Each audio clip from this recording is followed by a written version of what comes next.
He's blind. We can't raise a burden. My son said about his baby. We dropped him at a shelter, nothing you can do. I walked out and spent years saving money and searching for his records everywhere. My son thought I'd moved on. Then one day, I'm glad to have you here. Follow my story until the end and comment the city you're watching from so I can see how far my story has reached. My name is Marjorie, and I am 67 years old. I thought I had seen the worst of human cruelty during my lifetime, but nothing prepared me for what my own son would do to his newborn baby on that cold February morning. The call came at 5:30 in the morning. Jennifer, my daughter-in-law, was in labor. After years of trying to conceive, they were finally having their first child. I had been waiting for this moment for so long, dreaming of holding my first grandchild, of being the grandmother I never had the chance to be with anyone else. I rushed to St. Mary's Hospital, my heart pounding with excitement and nervousness. The corridors smelled of disinfectant and floor wax, and the fluorescent lights cast everything in a harsh clinical glow. I found Ronan pacing outside the delivery room, his face pale and drawn. "Mom," he said when he saw me, relief evident in his voice.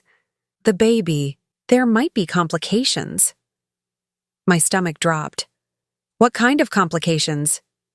He ran his hands through his hair, the same dark brown hair he had inherited from his father. "They think the baby might be blind, some condition they detected during the delivery." I felt my breath catch in my throat, but not from fear or disappointment. I felt protective, fiercely so. "Blind? Well, we'll figure it out. There are resources, specialists. We'll get through this together."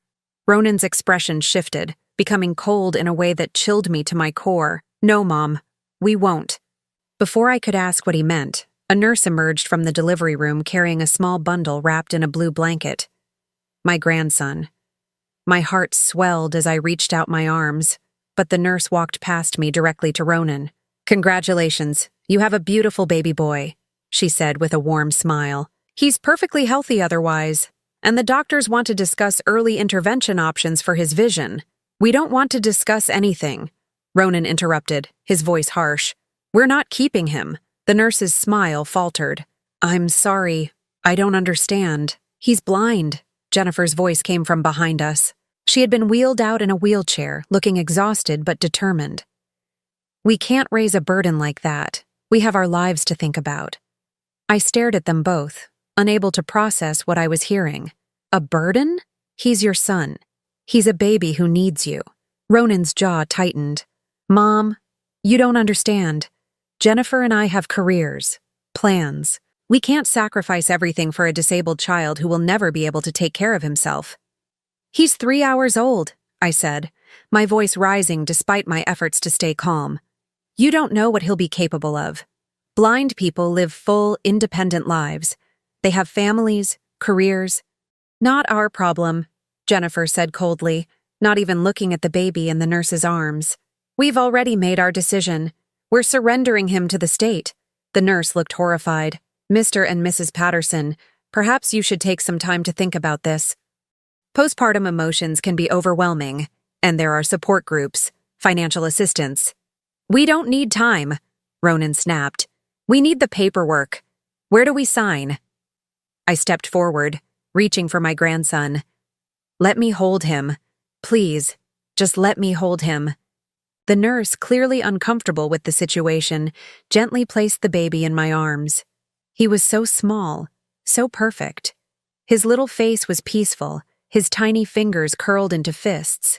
He couldn't have weighed more than 6 pounds. When I looked down at him, he turned his head slightly toward my voice, and I felt my heart break and heal simultaneously. "Look at him," I whispered to Ronan. "He's beautiful. He's your son." "He's defective," Ronan said flatly. "And we're not equipped to deal with that." I felt tears streaming down my face as I held this innocent child who had already been rejected by the 2 people who should love him most. "Then I'll take him. I'll raise him myself." Jennifer laughed, actually laughed. "You? You're 67 years old, Marjorie. You live on Social Security and work part-time cleaning offices. You can barely take care of yourself. I raised Ronan just fine, I said, my voice shaking with anger. Exactly, Ronan replied, and the venom in his voice cut deeper than any physical blow could have. Look how that turned out. You were never around, always working, always tired. I'm not putting a child through what I went through, especially not a disabled child who needs constant attention. The baby in my arms stirred slightly, and I adjusted the blue blanket around him. He was so trusting, so vulnerable. Ronan, please. No, he turned to the nurse. We want him placed in state care immediately, today. The nurse looked between us, clearly torn. Sir, I have to inform you that once you sign the relinquishment papers, the decision is permanent. There's a waiting period, but— How long? Jennifer asked. 72 hours, but I really encourage you to speak with a counselor first. We don't need counseling, Ronan said. We need this done quickly and quietly. I clutched my grandson closer to my chest. I won't let you do this. I'll fight for him. I'll get a lawyer. Ronan's expression turned dangerous. You'll do no such thing. You have no legal standing here, and if you try to interfere, I'll make sure you never see him at all. He's my grandson. He's nothing, Jennifer said coldly. He's a mistake we're correcting before it ruins our lives. The nurse finally intervened. I think everyone needs to take a step back. This is a hospital, and we need to keep voices down. Mr. and Mrs. Patterson, I'll have someone from social services come speak with you about your options.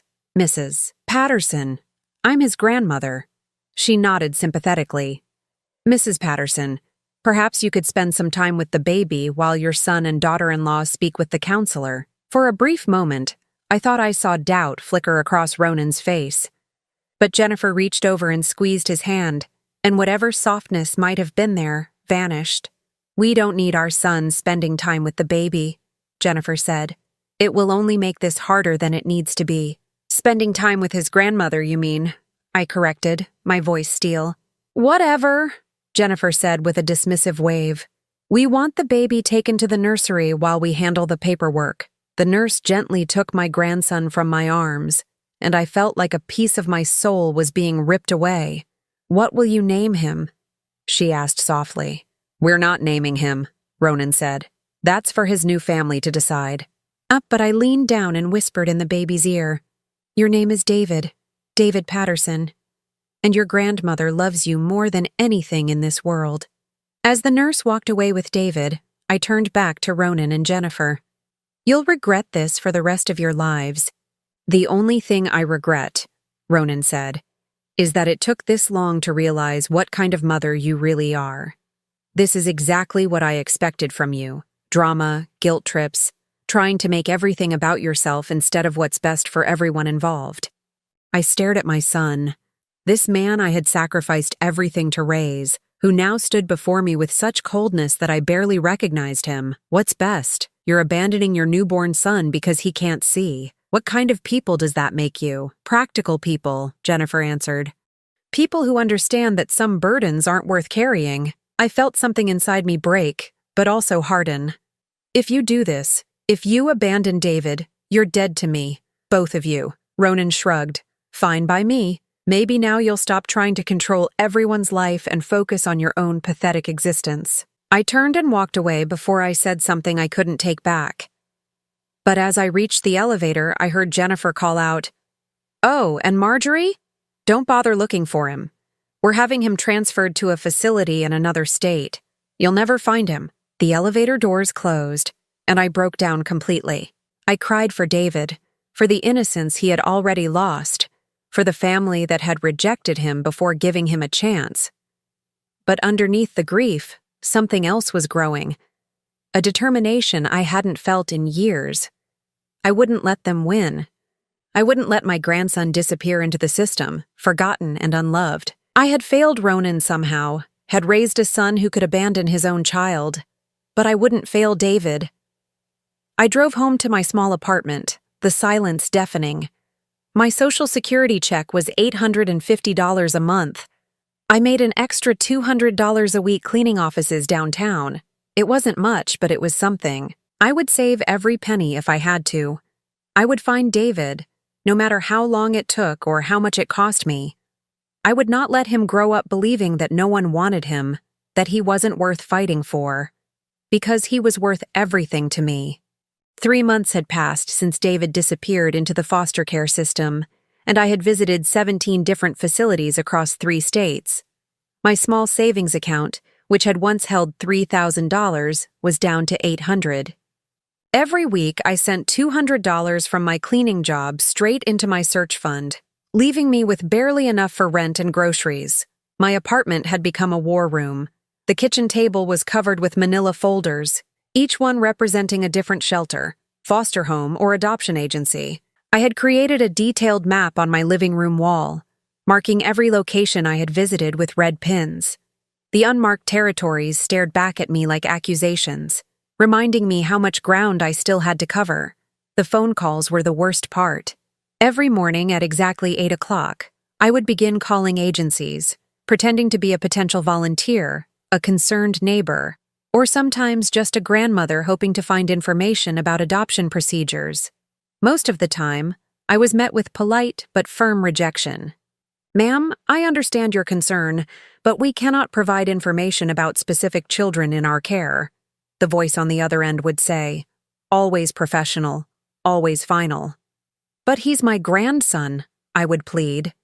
"His parents abandoned him, and I just want to know if he's okay." If you're a blood relative, you would need to go through proper legal channels. Have you contacted a family law attorney? I had contacted 3 attorneys. Each consultation cost me $200 I didn't have, and each one told me the same thing. Without proof of abuse or neglect by the birth parents, and without being named as a preferred guardian before the relinquishment, I had no legal standing. Ronan and Jennifer had made sure their surrender was airtight, but I wasn't giving up. On Tuesday mornings, I cleaned offices at Patterson and Associates downtown. The irony wasn't lost on me that I was cleaning the office building that bore my ex-husband's family name, though it had nothing to do with him.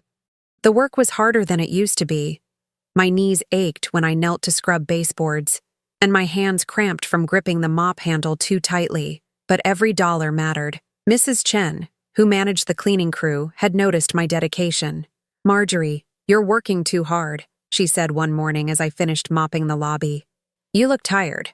Maybe take some days off." I couldn't tell her that taking days off meant less money for gas to drive to the next county, less money for the copies of documents I needed to make, less money for the cheap motel rooms when the drives were too long to make in one day. "I'm fine," I told her, forcing a smile. "I need the hours." She studied my face with concern. "Your grandson, he is still missing." Mrs. Chen was the only person who knew about my search. I had confided in her during a particularly difficult week when I had driven 4 hours to a foster home in Ohio, only to discover they had never housed any blind infants. "I'm getting close," I lied. "I have some good leads." That afternoon, I drove to Hamilton County Children's Services, my 19th attempt. The building was newer than most of the others I had visited, with large windows and cheerful artwork in the lobby. A young woman named Sarah met with me in a small conference room that smelled of coffee and old carpet. "I'm looking for information about volunteer opportunities," I began, using the script I had perfected. "Specifically, I'm interested in helping families with visually impaired children." Sarah's eyes lit up. "That's wonderful. We always need volunteers with specialized experience. Do you have a background working with blind children?" I hesitated for just a moment. I have a personal connection to the community. My grandson was born with vision problems, and I want to help other families going through similar challenges." "That's really admirable," Sarah said, pulling out a volunteer application. "What kind of vision problems does your grandson have?" My throat tightened. He was born completely blind, but his parents, they weren't able to care for him. He was placed for adoption. Sarah's expression softened with understanding. "I'm so sorry. That must be incredibly difficult for your family." "It is," I admitted, and for the first time in months I wasn't lying or manipulating. "I just want to make sure he ended up somewhere good, with people who understand his needs." Sarah leaned forward slightly. "If you don't mind me asking, how long ago did this happen?"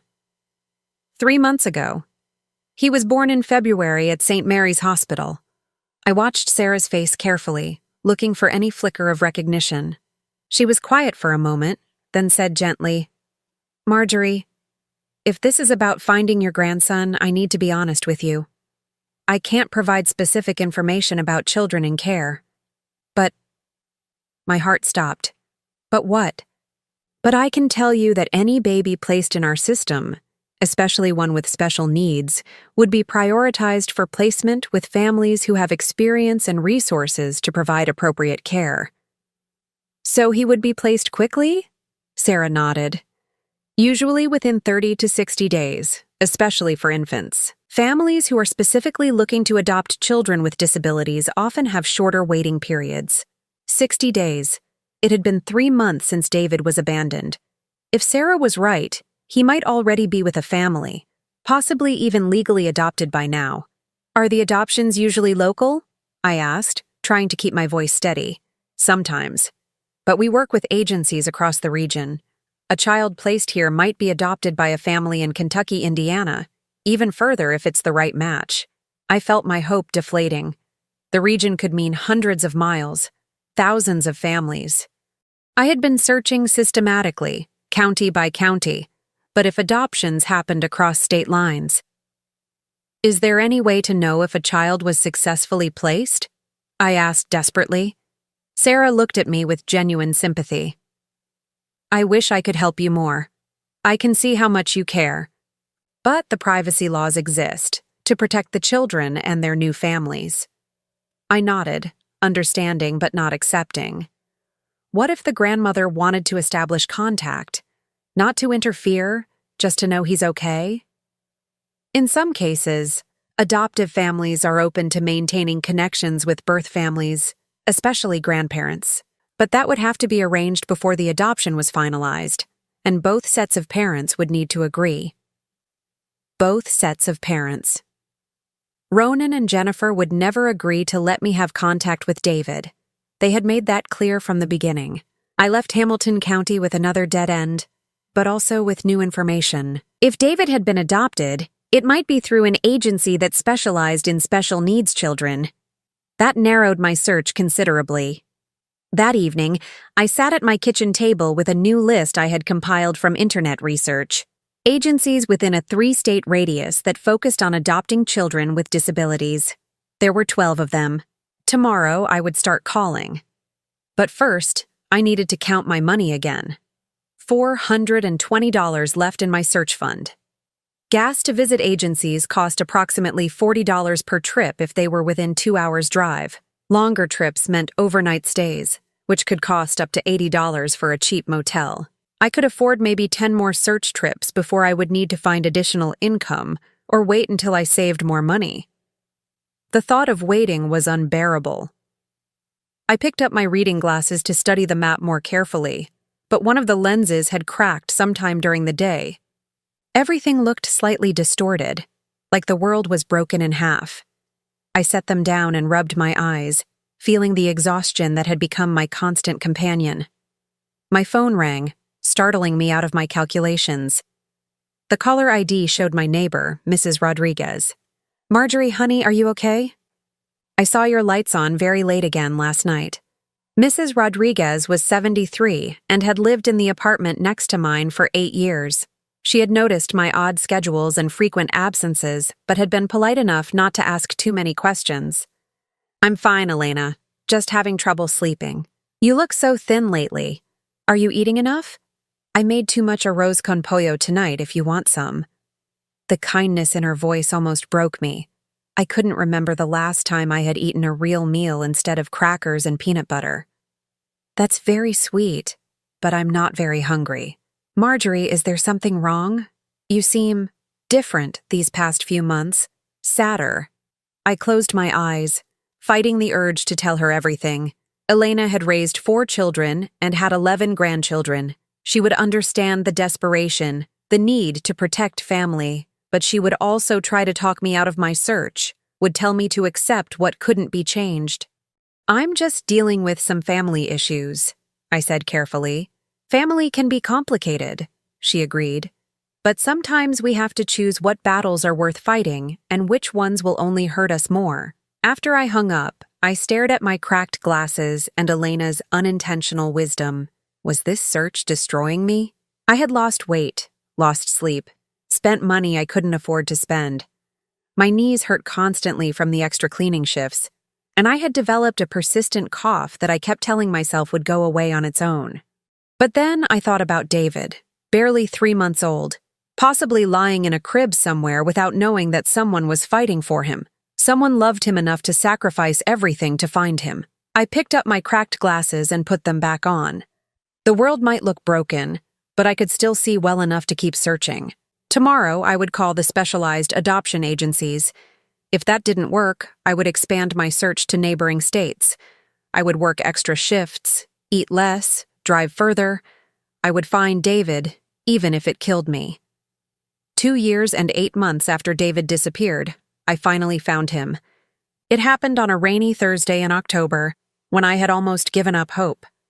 I was sitting in the waiting room of Bright Futures Adoption Services in Louisville, Kentucky, my 29th official visit to an agency. My savings were completely depleted, and I had been living on peanut butter sandwiches and instant coffee for weeks. The extra cleaning shifts had taken their toll. My back ached constantly, and I had developed arthritis in my hands that made gripping the mop handle painful. But something about Bright Futures felt different from the moment I walked through their doors. The receptionist, a middle-aged woman named Carol, had kind eyes and didn't immediately shut down my questions about volunteer opportunities. "We're always looking for volunteers who understand the challenges our families face," she said, reviewing my hastily filled-out application. "You mentioned having personal experience with visual impairment in your family." I had perfected my story over nearly 3 years of searching. My grandson was born blind and placed for adoption. I want to help other families who might be struggling with similar decisions. Carol's expression shifted slightly. "When was your grandson placed?" "February of 2019. He was born at St. Mary's Hospital." She was quiet for a long moment, and I held my breath.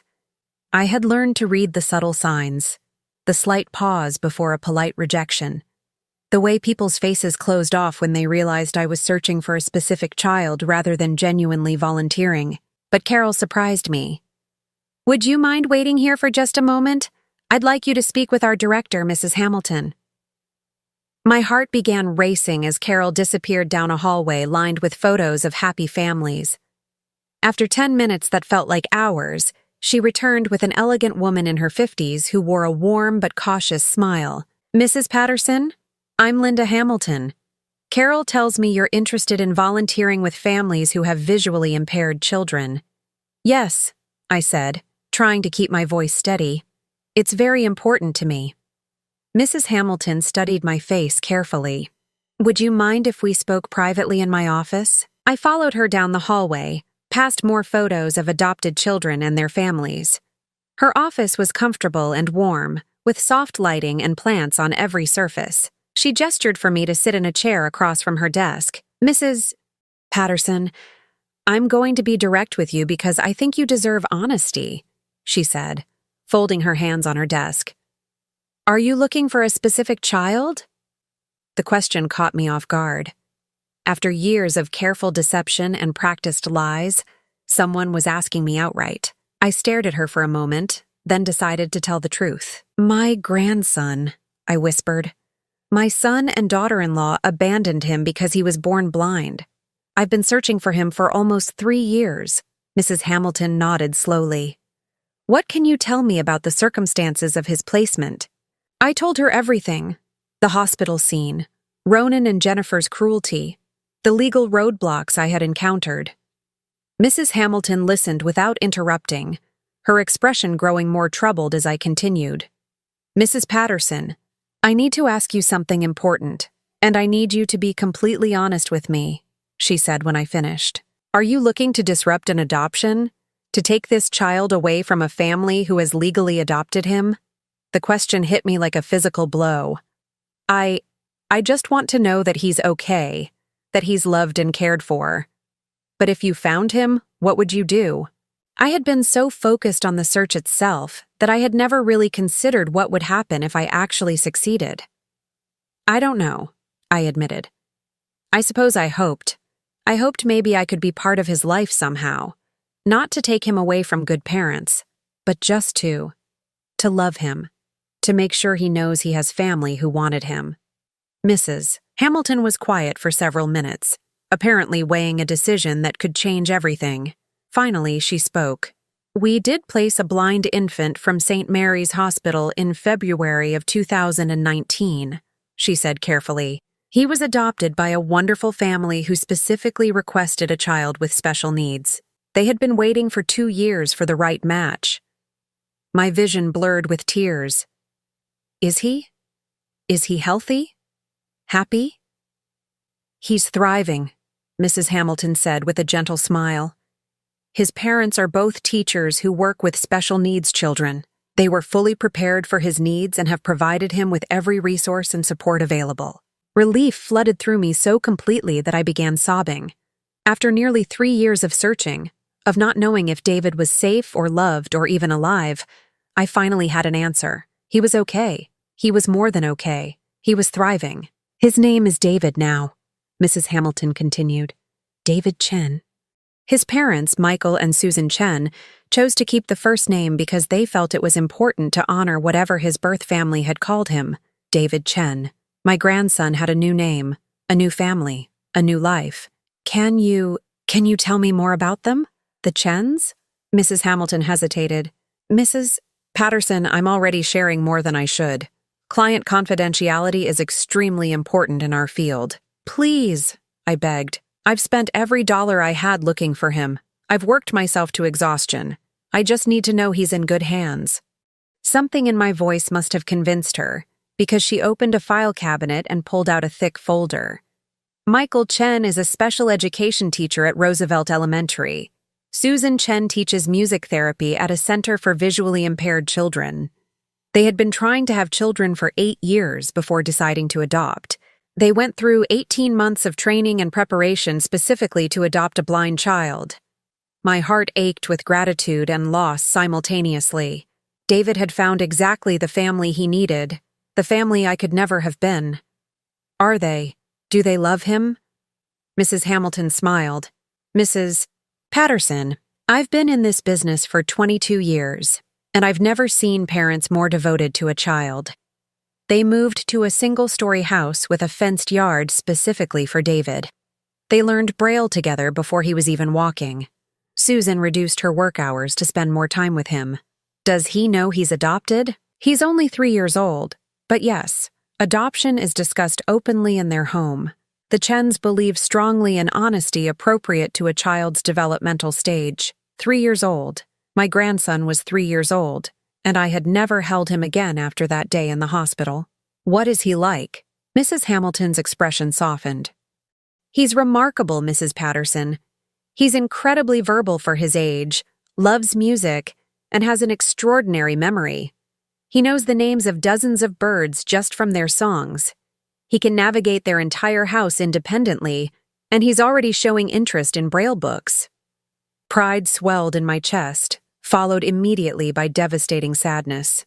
I was proud of this child I had never really known, grateful for the life he had been given, and heartbroken that I wasn't part of it. Mrs. Patterson, I need to ask you something else, Mrs. Hamilton said, her tone becoming more serious. What are your intentions now that you know where David is?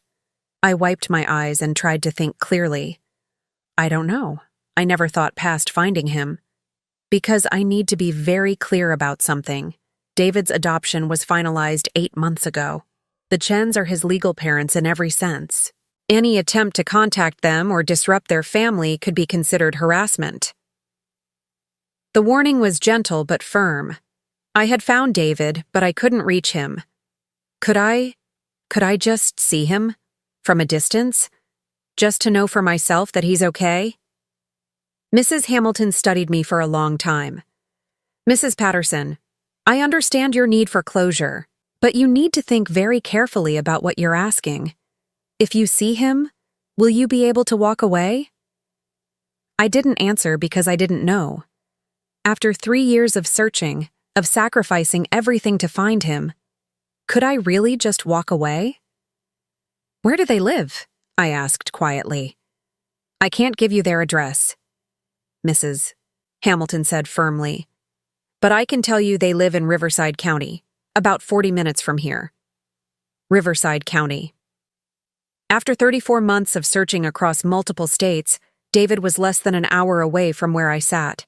"Mrs. Patterson, I want you to go home and think about this carefully," Mrs. Hamilton said, standing up from her desk. "David has a good life with people who love him deeply. You found what you were looking for, the knowledge that he's safe and loved. Sometimes that has to be enough." I nodded and stood to leave, but I turned back at the door. "Mrs. Hamilton, why did you tell me all this? You could have just said you couldn't help me." She smiled sadly. "Because I'm a grandmother too. I understand what it means to love a child that much. But I also know that sometimes love means letting go." I drove home in a daze, my mind reeling with everything I had learned.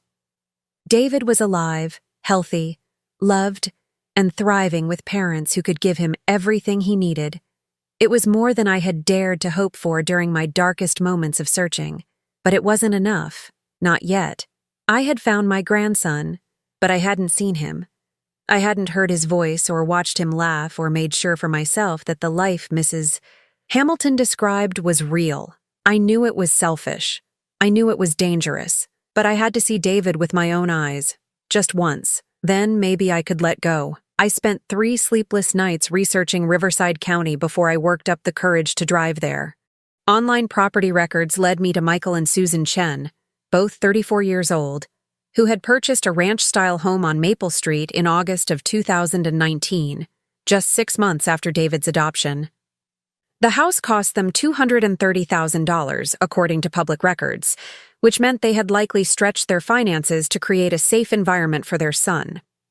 Their home was exactly what Mrs. Hamilton had described: single-story, with a large fenced yard and what appeared to be raised garden beds along the driveway. Even from the street, I could see that every detail had been chosen with David's needs in mind. The walkway to the front door was made of textured concrete that would be easy to navigate by touch, and wind chimes hung from the front porch, probably to help David orient himself when playing outside. I parked 3 houses down on a Tuesday morning, my hands shaking as I gripped the steering wheel. What was I doing? Mrs. Hamilton's warnings echoed in my mind, but I couldn't drive away. Not yet. At 10:30, the front door opened and a woman emerged carrying a small backpack and holding the hand of a little boy. My breath caught in my throat. Even from 50 yards away, I knew immediately that this was David. He was small for 3 years old, with dark hair and the same serious expression he had worn as a newborn. He walked confidently beside the woman, Susan, I assumed, his free hand trailing along a rope that had been strung along the edge of the driveway. When they reached the sidewalk, he let go of her hand and walked slightly ahead, using a small white cane that had been modified for his height. I watched, mesmerized, as they made their way down the street. David moved with purpose and confidence, stopping occasionally to listen to sounds around him: a dog barking, a car engine, birds singing in the trees. When a neighbor called out a greeting, he waved in the correct direction and responded with a clear, "Good morning, Mrs. Foster." They were heading toward a small park I had noticed at the end of the street. I waited until they were out of sight, then started my car and slowly drove past their house, trying to absorb every detail. Children's artwork was taped to the front window, and I could see what looked like a piano through the open living room curtains. A basketball hoop had been mounted lower than usual on the garage door, probably so David could learn to shoot by sound. I parked at the other end of the street and walked to the park, staying far enough away to remain unnoticed, but close enough to observe. Susan sat on a bench while David explored the playground equipment. He moved carefully but fearlessly, using his hands to map out each piece of equipment before climbing or sliding. "David, stay where I can hear you," Susan called out, and he immediately responded, "I'm on the swings, Mama." Mama, the word pierced through me like a knife. This woman wasn't his mother. I was his grandmother, and somewhere Ronan was his father, even if he had abandoned that role. But watching Susan's attentive posture, The way she anticipated David's needs without hovering, the genuine affection in her voice when she spoke to him, I realized that biology meant nothing here. Susan was his mother in every way that mattered. I stayed for 45 minutes, watching David play with an independence and joy that took my breath away. When another child approached the swings, David immediately introduced himself and asked if the other boy wanted to take turns. He was social, confident, and clearly loved. As they prepared to leave the park, I heard Susan say, "Should we stop at the library on our way home? Ms. Patricia said she has some new Braille books for you." "Yes," David said excitedly. "Can we get the one about the train conductor?" "We can ask," Susan replied, taking his hand as they left the playground. I followed at a distance as they walked to the Riverside Branch Library 2 blocks away. Through the large windows, I watched Susan help David navigate to the children's section, where a librarian, presumably Ms. Patricia, greeted them both by name. She handed David a small book, and he immediately began running his fingers across the cover, his face lighting up with delight. This was David's world, neighbors who knew his name, librarians who saved special books for him, a mother who anticipated his interests and supported his independence. It was everything I had hoped for during my 3-year search, everything I could never have given him myself.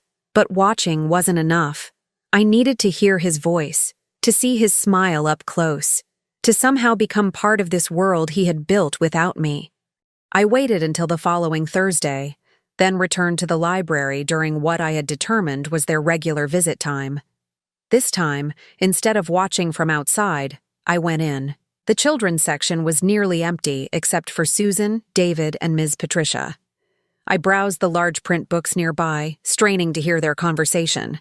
"This book is about a boy who builds a boat," Ms. Patricia was telling David. "He uses different materials to see which ones float the best." "Like an experiment?" David asked, his voice bright with curiosity. "Exactly like an experiment. Your mama tells me you've been doing experiments in your garden." David nodded eagerly. "We planted seeds in different soils to see which ones grow fastest. The ones in the dark dirt are winning, but Mama says the race isn't over yet." I smiled despite myself. Of course, Susan was teaching him science through hands-on experiments. Of course, she was nurturing his natural curiosity in ways that worked with his learning style rather than against it. "Should we check out this book and the train conductor story?" Susan asked. "Yes, please. And Mama, can we read them when we get home?" "Of course, sweetheart, but remember, after lunch is quiet time." "I know. I like quiet time because I can practice my piano songs." They moved toward the checkout desk, and I impulsively followed, still pretending to browse nearby shelves. As Ms. Patricia scanned David's books, he turned slightly in my direction. "Someone smells like lavender," he said to Susan. "It's nice." My heart stopped. Lavender was the scent of the hand lotion I had been using for years. David couldn't see me, but somehow he had noticed my presence. Susan glanced around and spotted me. "Excuse me," she said politely. "My son was commenting on your lovely perfume." I froze, unsure how to respond. This was the closest I had been to David since the day he was born, and I was terrified that my voice would give me away somehow. "Thank you," I managed to say. "Lavender is my favorite." David smiled in my direction. "My Grandma Rose used to wear lavender before she died. Mama says smells can remind us of people we love." Grandma Rose. Susan's mother, presumably. David had a grandmother he remembered fondly, someone who had loved him and left happy memories. It should have comforted me to know he wasn't missing that relationship, but instead, it highlighted how much I had lost. "That's very wise," I said, my voice barely steady. "Your grandmother sounds like she was special." "She was," David said matter-of-factly. "She taught me how to tell different flowers apart by smelling them. Want me to show you?" Before Susan could intervene, David had walked over to a small display of artificial flowers near the children's area. He picked up different ones, smelling each carefully. "This one is supposed to be a rose, but it doesn't smell right," he announced. "Real roses smell sweeter and have more layers. And this one is supposed to be a daisy, but daisies don't really have much smell unless you get really close." I watched this remarkable little boy demonstrate knowledge and confidence that most children his age wouldn't possess. "You're very smart," I said, meaning it completely. "David knows more about flowers than most adult gardeners," Susan said proudly. "He's teaching me." David beamed at the praise, and I felt my heart break and heal simultaneously. He was loved, praised, encouraged to share his knowledge and interests. He was thriving in ways I had only dreamed of during my desperate search. "We should head home for lunch," Susan said gently, gathering David's books. "It was nice to meet you," David said in my direction, even though we hadn't been formally introduced. "It was nice to meet you too," I replied, fighting back tears. As they left the library, David walking confidently beside Susan with his small white cane, I realized I was facing an impossible decision. I had found David, confirmed that he was safe and loved and thriving. Mrs. Hamilton had been right. This should be enough. I should walk away now, satisfied that my search had ended with the best possible outcome. But standing there in the library, having heard David's laugh and witnessed his curiosity and felt his immediate friendliness toward a stranger, I knew I couldn't let this be the end. I wasn't ready to be just a memory of lavender perfume. I wanted more. I wanted to be part of his life. The question was whether that desire was love or selfishness, and whether acting on it would help David or destroy the beautiful life he had built with his real family.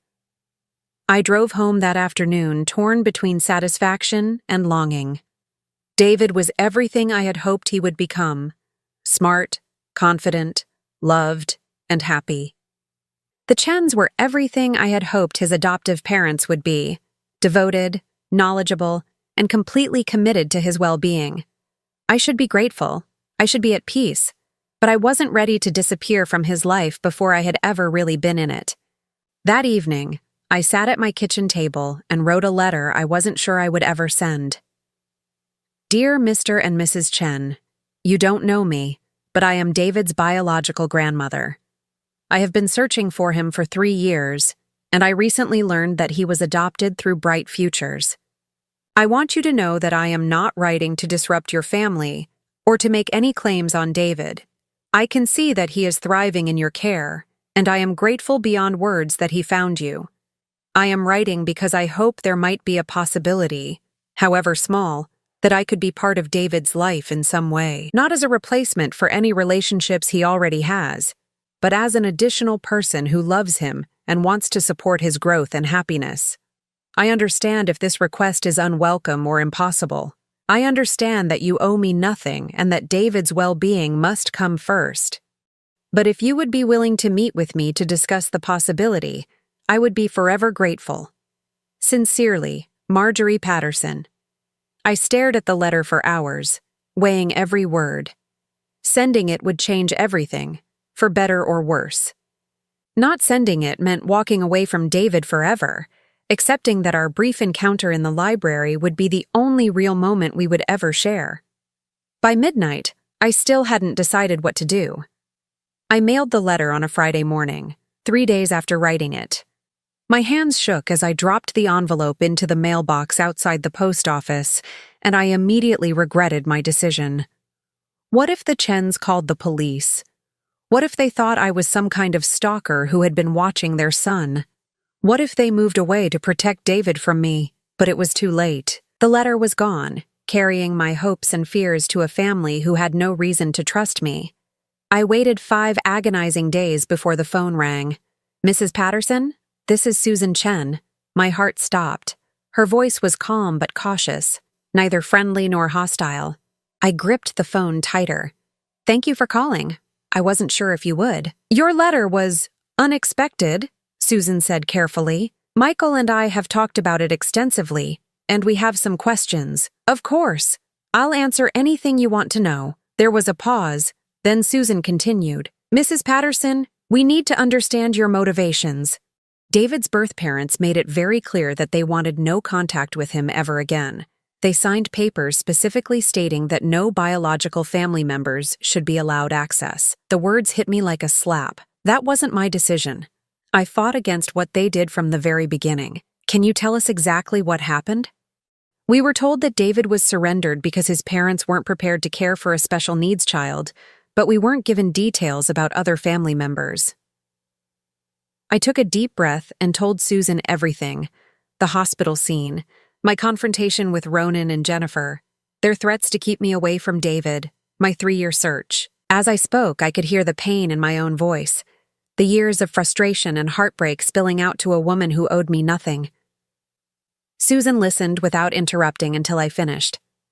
Then she was quiet for a long time. "Mrs. Patterson, that must have been incredibly difficult," she said finally, and I could hear genuine sympathy in her voice. "Michael and I had no idea that you existed or that you had been searching for David. I understand if you don't want me in his life," I said quickly. I needed you to know that someone else loved him from the beginning, that he wasn't unwanted by everyone." "Where have you been living during this search?" Susan asked, surprising me with the question. "Here in Louisville. I never moved because I hoped if David ever wanted to find his birth family, maybe he would start here." Another pause. "Mrs. Patterson, would you be willing to meet with Michael and me? Without David at first. We need to discuss this situation face to face before we can make any decisions." Hope flared in my chest, dangerous and bright. "Yes, absolutely. Whenever and wherever you want. Tomorrow afternoon? There's a coffee shop called Miller's on Main Street in Riverside. Do you know it?" "I'll find it. 2 o'clock, and Mrs. Patterson. Please understand that we're not promising anything. We need to protect David first and foremost." "I understand completely." After I hung up, I sat in my kitchen staring at the phone, hardly able to believe what had just happened. The Chens were willing to meet with me.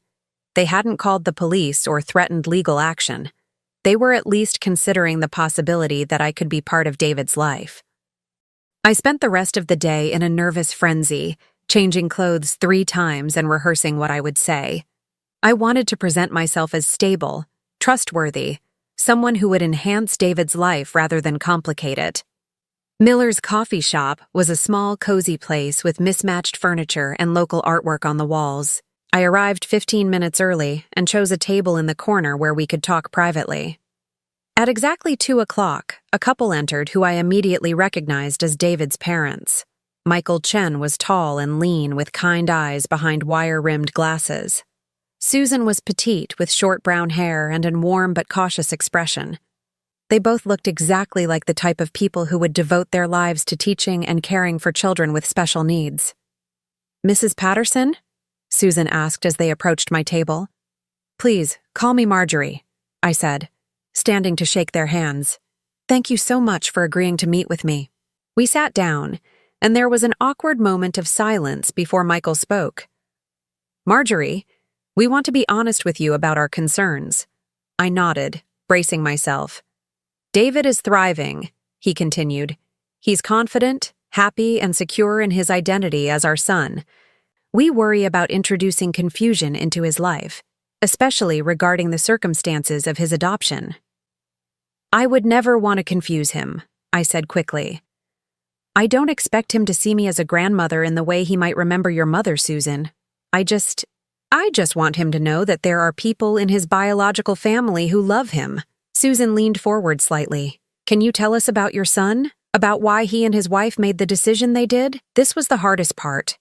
How could I explain Ronan's cruelty without making David feel rejected all over again? "My son has always been focused on appearances and success," I said carefully. "When David was born with a disability, Ronan couldn't see past that to the wonderful child David would become. It was their loss, completely." "Do you think your son might change his mind someday?" Michael asked.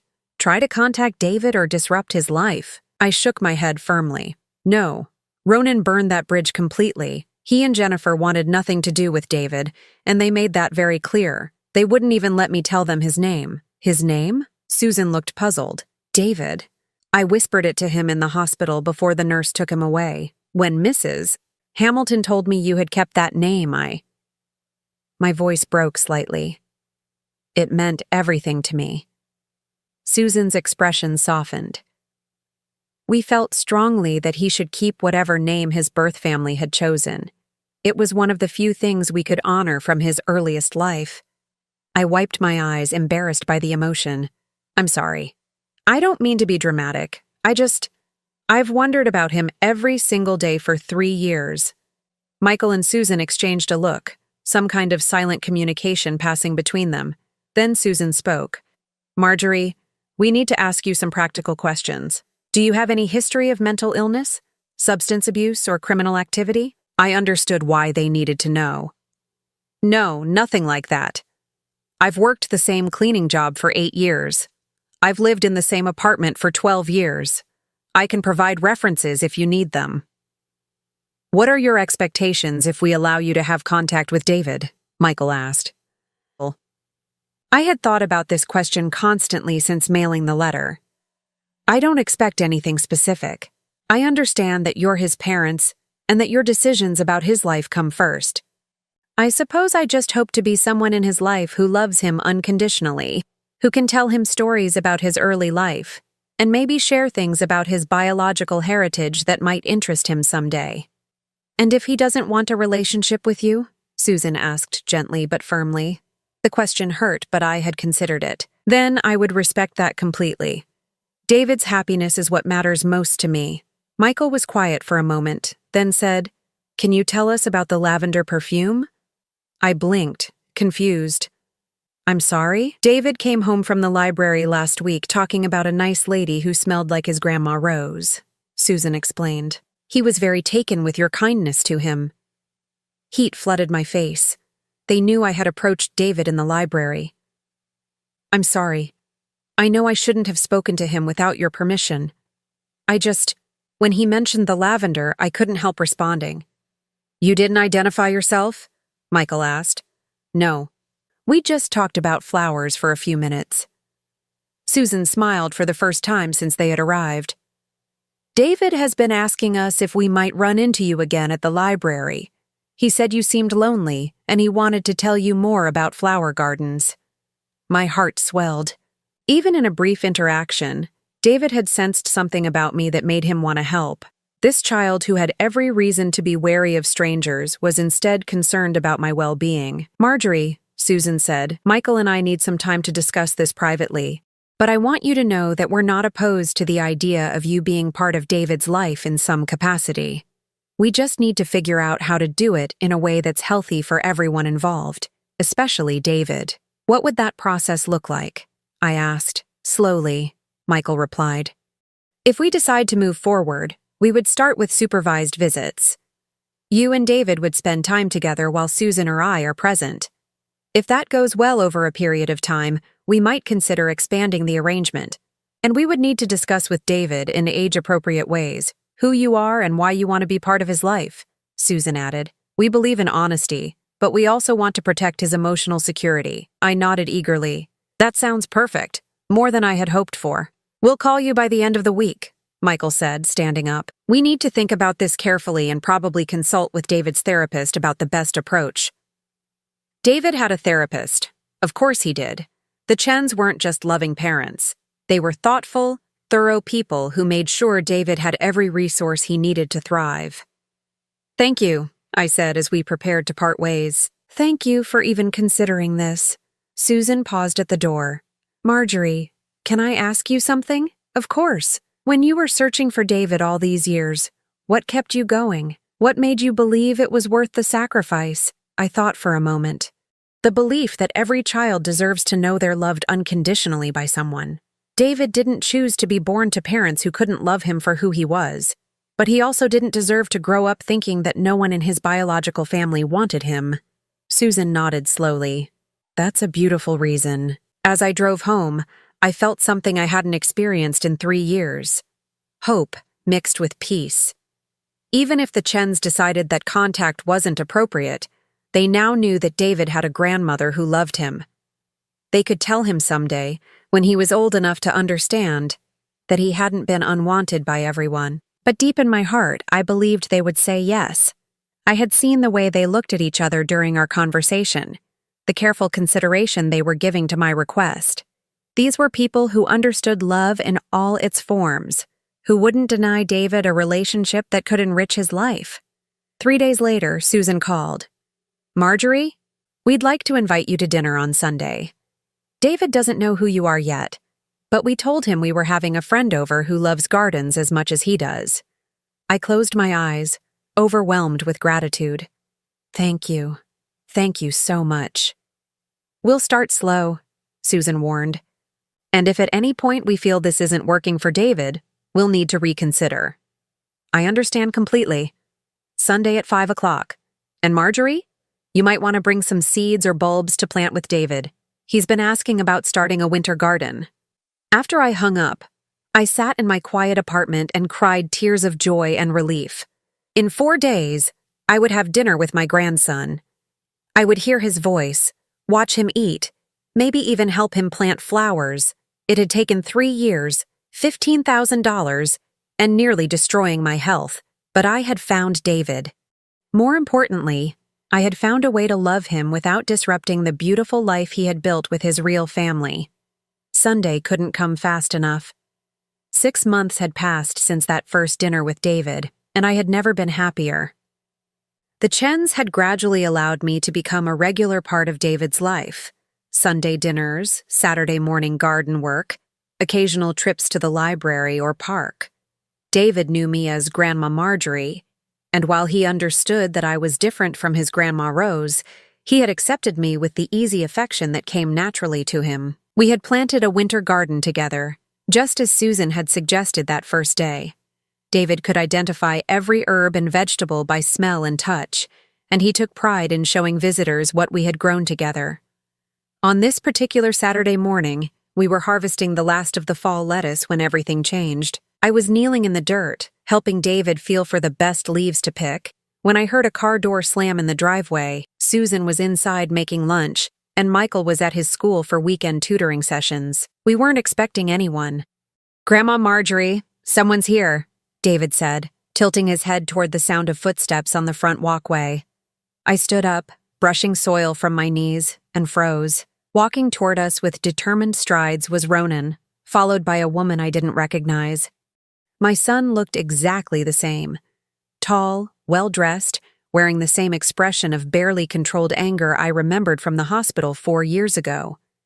"David, let's go inside," I said quickly, but Ronan's voice cut across the yard before we could move. "So this is where you've been hiding him." David pressed closer to my side, confused by the harsh tone in the stranger's voice. "Grandma Marjorie, who is that man?" My heart pounded as I put my arm around David protectively. "David, run inside and find your mama, okay? Tell her we have unexpected visitors." But Ronan was already approaching, his eyes locked on David with an intensity that made my skin crawl. The woman beside him, blonde, expensively dressed, probably his new wife, hung back slightly, clearly uncomfortable. "You can't be serious," Ronan said, stopping a few feet away from us. "You've been playing grandmother to my son behind my back?" "He's not your son," I said firmly, positioning myself between Ronan and David. "You gave up that right the day you abandoned him in a hospital." David's small hand found mine and gripped tightly. "Grandma Marjorie, I'm scared." "It's okay, sweetheart," I told him, my voice as calm as I could manage. "Just stay right here with me." Ronan's expression shifted as he really looked at David for the first time. I could see him taking in the confident posture, the healthy appearance, the obvious intelligence in David's face even though he couldn't see. This wasn't the burden Ronan had imagined. This was a thriving, remarkable child. He looks good," Ronan said, and I heard something like surprise in his voice. "He is good," I replied coldly. "No thanks to you." The front door opened, and Susan appeared, immediately assessing the situation. Her face went pale when she saw Ronan, but she walked quickly toward us with the protective determination of a mother defending her cub. "David, come here, baby," she said, extending her hand. But David didn't move.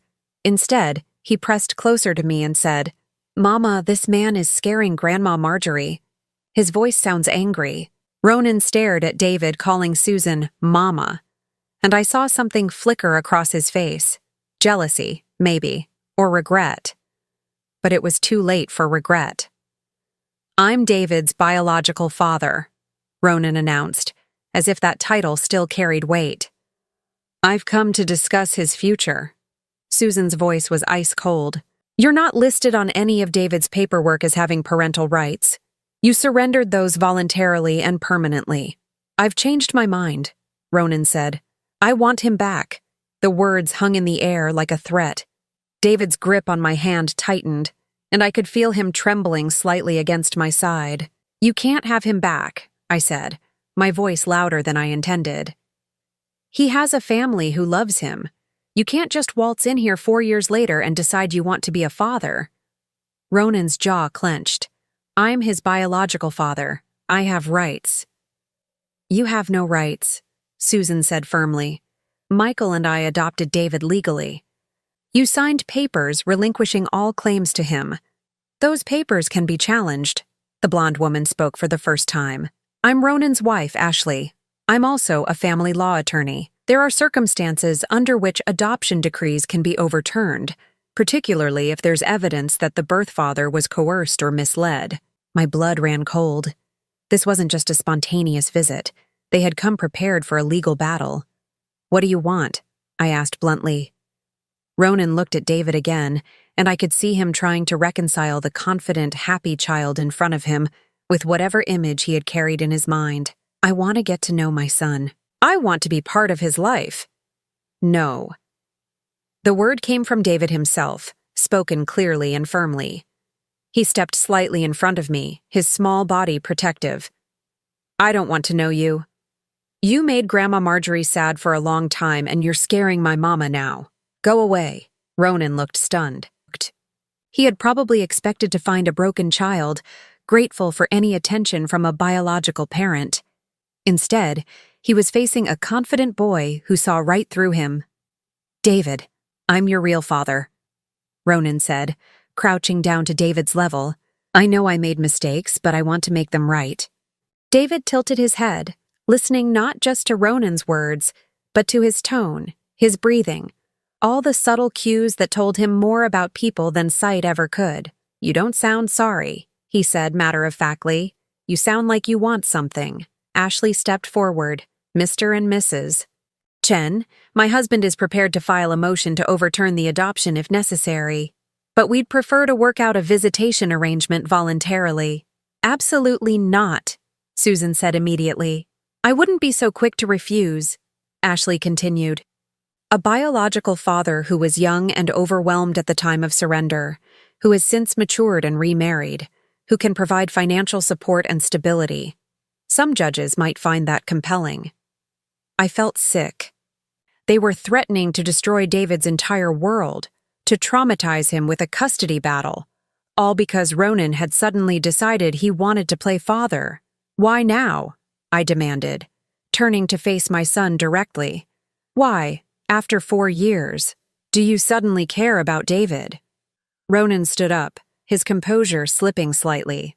Ashley and I have been trying to have children. The doctors say it's unlikely we'll be able to conceive naturally. When I found out about David, about how well he's doing, you decided he might be useful to you after all, I finished, disgusted. That's not what I said. It's exactly what you said. My voice was rising, years of suppressed anger finally breaking free. You threw away your son like garbage when you thought he would be inconvenient. Now that he's been raised by people who actually love him, you want to swoop in and claim credit. David was listening to everything, his face serious and thoughtful. Grandma Marjorie, he said quietly, tugging on my hand. Is this man really the one who didn't want me when I was a baby? The question hung in the air, and I saw Ronan flinch, but I wasn't going to lie to David to protect my son's feelings. Yes, sweetheart. This is the man who decided he couldn't love you because you're blind. David nodded slowly, then looked in Ronan's direction. I forgive you for that, he said, his voice clear and strong. But I don't need you to be my daddy. I already have a daddy who loves me just the way I am. Ronan's face went white. He had been rejected by a 4-year-old with more grace and wisdom than he had ever shown. David, Ashley said, trying a different approach, wouldn't you like to have 2 families who love you? Your adoptive parents and your biological father? David considered this seriously, then shook his head. I only need one real family, and I already have that. Susan stepped forward and scooped David into her arms. We're going inside now. If you want to discuss this further, you can contact our attorney. But as she started to carry David toward the house, Ronan made a mistake that revealed his true character. He reached out and grabbed David's arm, trying to stop them from leaving. Wait, I have a right to talk to him. David cried out in fear and confusion, and Susan immediately held him tighter. Don't touch my son. That's when I saw red.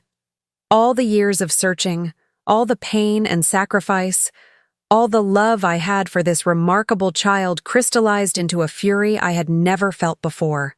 I stepped between Ronan and Susan, my voice deadly calm. If you ever touch David again, if you ever frighten him again, if you ever try to disrupt his life in any way, I will make sure everyone knows exactly what kind of man you really are. You can't threaten me, Ronan said, but his voice lacked conviction. It's not a threat, it's a promise. I pulled out my phone and opened my photo album, showing him pictures I had taken of David's adoption paperwork, of the surrender documents he had signed. I have copies of everything, Ronan. Every document that shows how eagerly you threw away your parental rights. Every record that proves you wanted nothing to do with David until he became convenient for you. Ashley's confidence faltered. Those records are sealed. From the public, yes, but not from family members who request them. It was a bluff, but a convincing one. I also have witness statements from hospital staff who remember how cruel you and Jennifer were to a newborn baby. I stepped closer to Ronan, my voice dropping to a whisper that only he could hear. Walk away now, and I'll keep quiet about what a pathetic excuse for a father you are. But if you put David through a custody battle, if you traumatize him in any way, I will make sure your new wife knows exactly what she married. Ronan's face went through several expressions: anger, fear, calculation. Finally, he looked at David one more time, seeing the way the child clung to Susan, the way he had clearly chosen his real family over his biological one. This isn't over, he said, but the fight had gone out of his voice. Yes, it is, I replied firmly. You made your choice 4 years ago. Live with it. As Ronan and Ashley walked back to their car, David wiggled down from Susan's arms and came to stand beside me. Grandma Marjorie, are they going to try to take me away? I knelt down and took his hands in mine. No, sweetheart. Your mama and daddy won't let that happen. I won't let that happen. Good, he said simply, because I want to stay here with my real family, including you. We watched Ronan's car disappear down the street, and I felt a profound sense of peace settle over me. I had protected David from the people who had abandoned him. I had found my place in his life without disrupting the family that had saved him. 3 years and countless sacrifices had led to this moment. Not a dramatic reunion or a fairy tale ending, but something better. A quiet victory. A family that chose love over biology, that protected each other from those who would cause harm. David slipped his small hand into mine. Can we finish picking the lettuce now, Grandma Marjorie? I want to show Papa Michael our garden when he gets home. Of course we can, sweetheart, I said, leading him back toward the garden where we had been working before the world had briefly tilted off its axis. As we knelt in the dirt together, David chattering about which vegetables would be ready to harvest next, I realized that this was exactly where I belonged. Not as David's rescuer or his replacement grandmother, but as someone who loved him unconditionally and would always protect him from those who would treat that love as anything less than precious. I had found my grandson. More importantly, I had found my place in the family he had chosen. The family that had chosen him back. It was enough. It was everything. Now I'm curious about you who listened to my story. What would you do if you were in my place? Have you ever been through something similar? Comment below. And meanwhile, I'm leaving on the final screen 2 other stories that are channel favorites, and they will definitely surprise you. Thank you for watching until here.